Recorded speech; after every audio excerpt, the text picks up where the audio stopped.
ভারী সুন্দর মানিয়েছে তোকে। ভারী সুন্দর লাগছে না তোকে?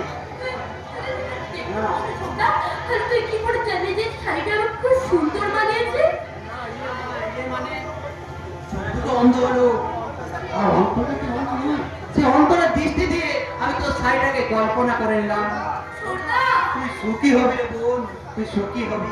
সাগর সাগর বড্ড ভালো ছেলে, দেখিস তোকে অনেক অনেক ভালোবাসবে। তুই আমার একটা কথা রাখবি না, কত লোকের কত কোথায় না রাখলাম, আর তোর কথাটা কেন বাকি থাকে?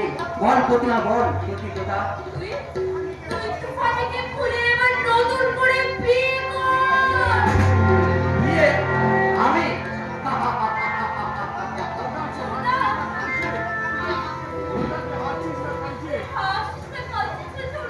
তোর কাছে কান্না মনে হলো, এটা যে আমার কাছে প্রাণ খোলা হাসির পাগলি। এই আমি বাবু, আপনি এখন ভেতরে কথা বলছেন? আরে মশাই ভোর এসে গেছে, ওদিকে বৃদ্ধ মেসো মশাই একা সব দিকটা সামলাতে সামলাতে হিমশিম খেয়ে যাচ্ছে। হলে তো দিদি আপনি একটু করতে পারবেন নাকি? হরিকলর বাবু, আমি এখনই যাচ্ছি। বৌদি বেশ হিসেবে যেভাবে আমাদের হেল্প করে চলছে, আপনাকে অসংখ্য অসংখ্য ধন্যবাদ। অপূর্ব, এই দেশে কি সুন্দর এটা না লাগছে। আর যদি আকাশবাবু বেঁচে থাকতেন। নাই মারুনি তিনি, আমি তো আছি রে বোন। হ্যাঁ ডাকলাম, আর কেন ডাকলাম জানিস? তোর মতো আমার একটা সুন্দর ফুটফুটে বলছে, কিন্তু এই 10 বছর আগে এই বিয়ের রাতে কাল সাপের কামড়ে বোন আমার, সে যদি আজ বেঁচে থাকতো হয়তো তোর বয়সেই হতো। তাই তো তোকে দেখে আজ হঠাৎ আমার এই তো তুই কি আমার সত্যিকারের বোন হতে পারবি না? তাই থেকে আকাশবাবু মনে করে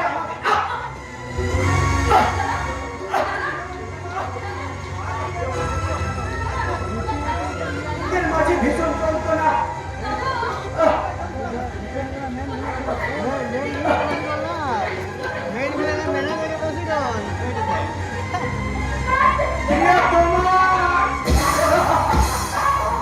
আমার জন্য তুমি একদম মন খারাপ করো না।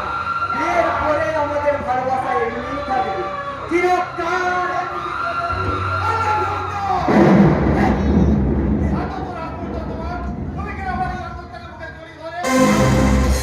আসরটা শুধু আপনার একা নয় সাগর বাবু, ওই প্রতিমা একদিন আমারও বাগদত্তা ছিল।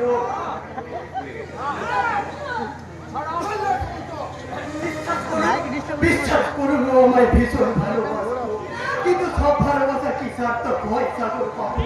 তাই তো আমার শত কষ্ট হলেও আমি হাসতে হাসতে আমার প্রতিমাকে আপনার হাতে, তাই তো আপনার জীবনে প্রবেশ করার আগে প্রতিমাকে আমি আমার জীবন থেকে চির বিদায় দিলাম। সেই বিদায় ওই প্রতিমারই অনুরোধে শেষবারের মতো আমার খেতে আমি ডাকতে।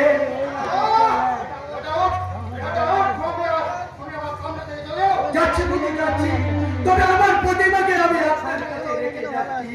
দেখবেন ওর যেন কোনো কষ্ট না হয়, আর যদি কষ্ট পায় তাহলে আমি মরে গিয়েও শান্তি পাবো না সাগর পাবো, আমি মরে গিয়েও শান্তি পাবো না। প্রতিমা, প্রিয়তমা, আমার জন্য তুমি একদম মন খারাপ করো না। বিয়ের পরে আমাদের ভালোবাসা এমনি থাকবে। তুমি ওই সাগর বাবুকে নিয়ে সুখে দেখো প্রতিমা, তুমি ওই সাগর বাবুকে নিয়ে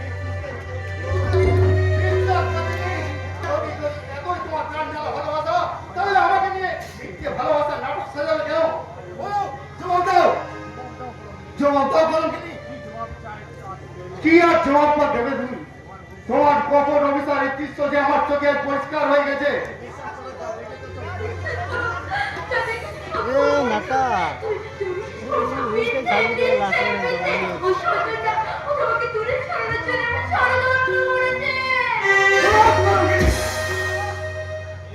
এই যে বাবা সাগর লগ্ন পড়ে গেছে, পুরোহিত মশাই বললেন বিয়ের আয়োজন করতে। না, এই বিয়ে হবে না।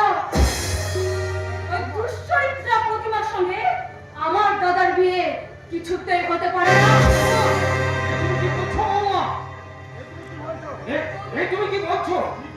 ঠিকই বলছি। প্রতিমার মতো একটা দুশ্চরিত্রা মেয়ের সঙ্গে আমার দাদার বিয়ে কিছুতেই হতে পারে না। কথা তো আমি কিছুই বুঝতে পারছি না। বাবা সাগর, তুমি নীরব কেন? প্রতিমা, তোর চোখে জল কেন? মা তোরা তোরা কি হয়েছে আমায় কি খুলে বলবি না? প্রতিমা, বাবা সাগর, কি কি হয়েছে? কি হয়েছে আমাকে পরিষ্কার করে বলো। যে অন্যায় ও এতদিন করেছে তা স্বীকার করার মতো আমার ক্ষমতা নেই। না, কি বলছো সাগর? তোমার কথা তো আমি কিছুই বুঝতে পারছি না। আর বোঝার চেষ্টা করবেন না আমার মশাই। সাগর, বরং আমার একটা কথা মন দিয়ে শুনুন, আপনার মেয়ে প্রতিমাকে যদি আপনি সুখে রাখতে চান তাহলে কল্যাণ সমুদ্র সঙ্গে বিয়ে দিন। না, না, তুমি তুমি তুমি এ কথা কেন বলছো সাগর? বলছি কারণ আপনার মেয়ে প্রতিমা এই সাগরের চেয়ে ওই কল্যাণকে অনেক অনেক বেশি ভালোবাসে। না, না, মিথ্যে কথা।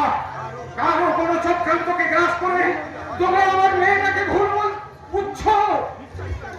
না না, বিশ্বাস করো বাবা, আমার মেয়ে ওইরকম নয়। এমন কাজ কখনোই ঠিক করতে পারে না। আরে নয় মেশামশাই পেরেছে।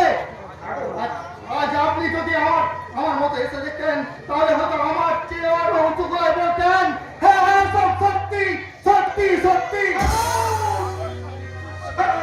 সাগর কারো শিক্ষাকে গ্রহণ করে নিজের জীবনটাকে কলঙ্কিত করবে না। সে অনেক স্বপ্নের মালায় ফুল দিয়ে মালা হাতাটাকে ছিঁড়ে টুকরো টুকরো করে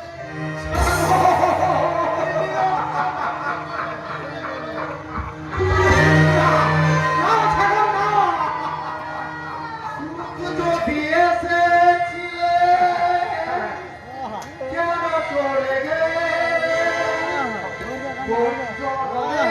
তুমি প্রতিশোধ দিলে সুখ যদি এসেছিলে কেন চলে গেলে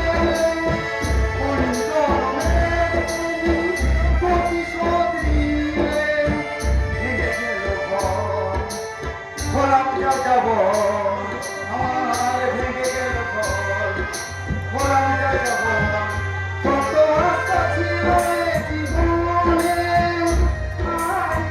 চিতলাম এই প্রতিদানে চিতলাম এই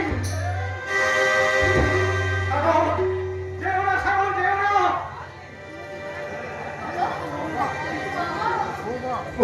বৌমা,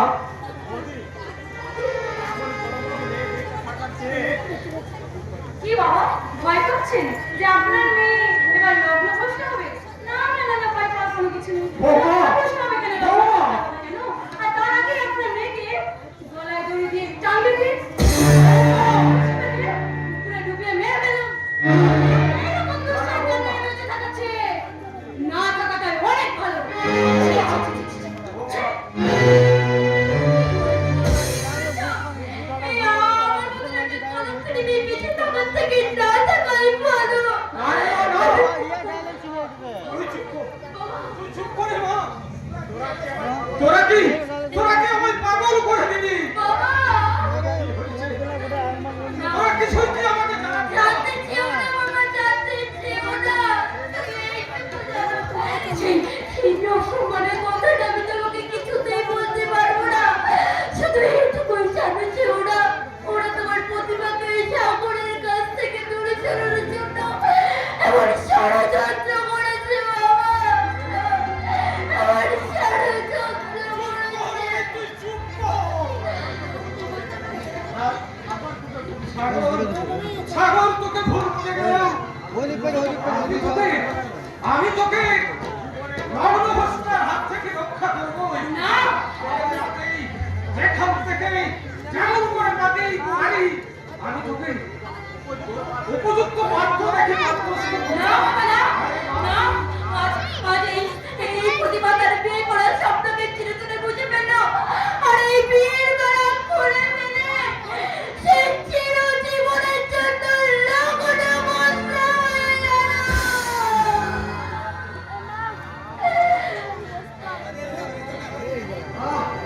এত সুন্দর মালাটা কি মাটিতে বানান? এটা বলো, না না না, এটা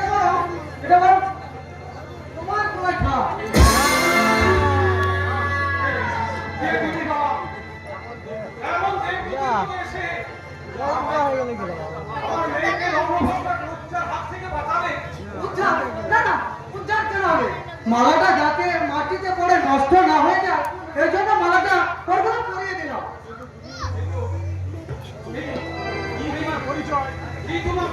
পাগল না না, সত্যি করে বিশ্বাস করুন আমি পাগল নই। ওরা ওরা আমাকে জোর করে হাতে পায়ে বেড়ে দিয়ে আমাকে উন্মাদ সাজিয়ে রেখেছে, তাই তো আমি পালিয়ে এসেছি। যেতে যেতে দেখলাম একটা বাড়িতে রঙিন আলো চলছে, মিষ্টি সুরে সাড়াই পাচ্ছে। লোককে জিজ্ঞাসা করে দেখলাম কোন একটা বিয়ে বাড়ি। অনেকদিন পেট ভরে খাইনি তো, তাই ভালো মতো খাবার লোভে আমি এখানে চলে এলাম। কিন্তু ঢুকে দেখলাম সারাইয়ের সুরটা থেমে গেছে, আনন্দ কোলাহল বন্ধ হয়ে বেরিয়ে আসছে শুধু কান্না। আর সেই কান্নার অনুসরণ করে আমি বাড়িতে ঢুকে পড়লাম।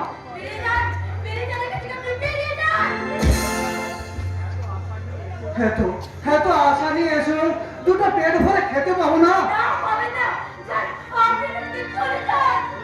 বেশ, তাহলে চলেই যাচ্ছি। আর তো তোমার যাওয়া হবে না।